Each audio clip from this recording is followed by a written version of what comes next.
The Type 94, and there's just not enough hours in the day. I was planning on putting my C on my ceiling tile and start that. I think we're going to go with the sub, but I've got it kind of figured out. It'll probably be another week before I really start, but I wanted to get that on.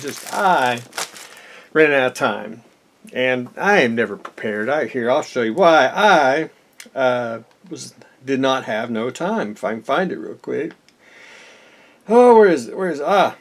Well, my little other hobby, I like to repaint kids' toys. Well, I made me a kitchen, and then actually it's a Frankenstein kitchen because it's actually a company called Step 2 and Fisher-Price.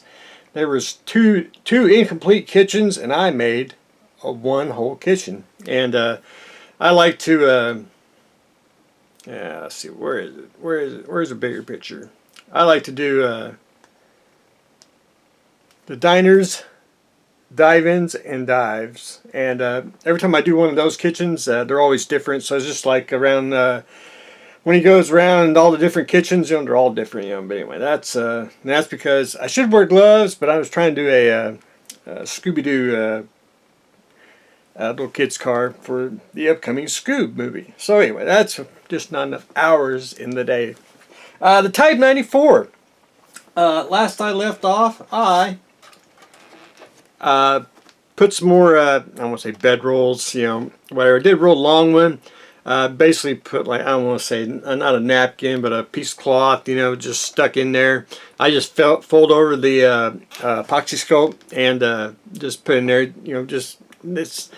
I try not to do, exact period Japanese equipment. If you do, you're held to that standard. I want to just make like generic equipment, because you're just looking it over. Oh, that's cool. Look at that, and move on. I just don't want to make, because some people even, get the little belt buckles. Which, if you look real, let me get my little cheater tool here. I added some belt buckles. Now I don't go all, real fancy on the belt. I kind of just make like a generic little strap around it. And the only thing I haven't done yet, and I had to wait till just basically this everything dried, is when you put a strap on, you have like the tongue that comes out. Now I need to add that on each one, and I'll be good to go on that. That's one thing. I know a guy that he had high remarks on his model, but the little strap thing, that's one thing he missed. And that's one thing when you build models, you got to always keep ahead of yourself and try to remember everything. If you remember to do it, I might have forgot, but anyway. So I'll try to add that later. Wanted to add a tarp. Just briefly like that, and it's real easy. You just take your epoxy sculpt, or you can take, and I don't have it handy, tissue paper, or you can even do napkin paper if you want. It's endless. You can drape it down, put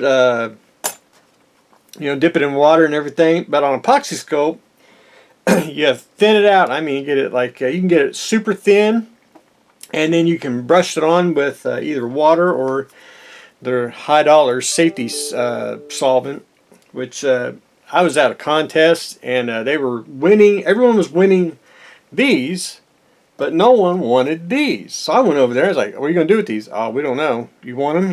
I said, "Sure."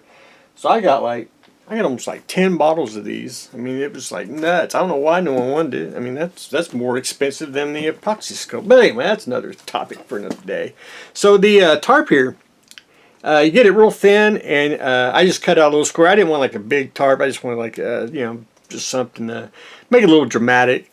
Put it on, draped it on, and just worked it into the groove. I did mine a little thicker because I didn't really want to get like super in there, drape all the detail. But if you want to see like the rivets and everything, get it real thin, and then take your brush and get a soft brush and brush in. You can get it all in the folds. And the brush bristles can also harden the brush. You can make texture in it as well, a little sculpting there. But anyway, I got that done. We're rock hard, and basically I pretty much done on the sculpting part. I want to keep it simple, but not a whole lot. One thing I'm going to probably do, I want to try to add a bucket, if I maybe, or helmet or something. And I thought about doing something on this side, but I may just leave it. Anyway, I got to check everything, make sure that I got all the seams, and really shoot it with a coat of primer so I can see it in a different light. And I'll probably end up getting rid of the star here, which some of the Japanese ones, the early models, didn't have it. And I noticed the Chinese ones had it. I don't know if they put it on or that was just a later thing. I really don't know. I really don't have my taint books anymore. I kind of had to clean out on them. But anyway, that's another thing. But anyway, that's what I got going on today. I'm hoping to get my ocean started so we can start another seedling tile. And we are, oh, I did forget. Started working on the figure. I got him together, got his arms on, and got his feet. Now I got to go in and I got to sand.